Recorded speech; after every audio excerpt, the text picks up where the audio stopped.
Hey everybody, Ken McElroy here. So now we're going to talk about, the best way to invest in your 20s. And so what happens a lot of times when people get out of high school or they get out of college, they become prey to the financial services industry. Because obviously, hopefully you have a bank account set up, but even life insurance policies and all those kinds of things that you need.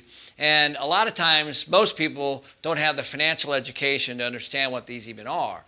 So from my own personal experience, I remember right after I got my first job, which was actually my only job out of college, I had a financial planner all over me. And I remember I put $2,000 for it. At the time, it was a lot of money to me. I put $2,000 into a financial product that I didn't completely understand at all. And 10 years later, that thing was worth about $2,000.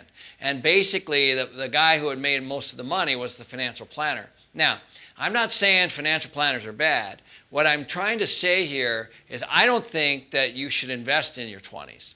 And this might be a shocker to a lot of you. I actually think the 20s is a time where you need to learn. You need to learn how to invest. And in the 30s, you need to earn. So in the 20s, you learn, and in the 30s, you earn. And so in your 20s should be when you're trying to get financially educated.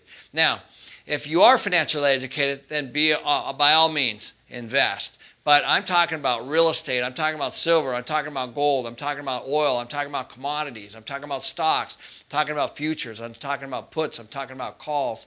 There's a lot of stuff that you can learn. And my experience is that you have to learn this stuff before you invest in it. Because most of your baby boomer parents have turned their money over to somebody else, and they're financially frustrated right now. And so my suggestion to you is not to invest in your 20s, and is to get prepared in your 20s. And so you should be hunkering down and going to as many things as you can and reading as many books as you can and talking to as many people as you can in your 20s so that you're financially educated to be able to invest in your 30s. Most of my money was made in a 10-year period, and I think most of my entrepreneurs are the same way. What you're going to be sold on is something that grows over time based on a compounding interest and all that stuff. And again, I'm not saying there's nothing wrong with that. What I'm saying is if you're truly going to be an entrepreneur and want to learn how to invest, then you can do that in a relatively short period of time through any kind of economic cycle. And you don't need to start in your 20s. So my suggestion to you is just to get financially educated in your 20s and learn, and then when you get to your 30s, then you can start to earn. Thank you. Be the first to see my latest videos by subscribing to my YouTube channel, and visit kenmcElroy.com to become a free member and access more of my content inside of my private community.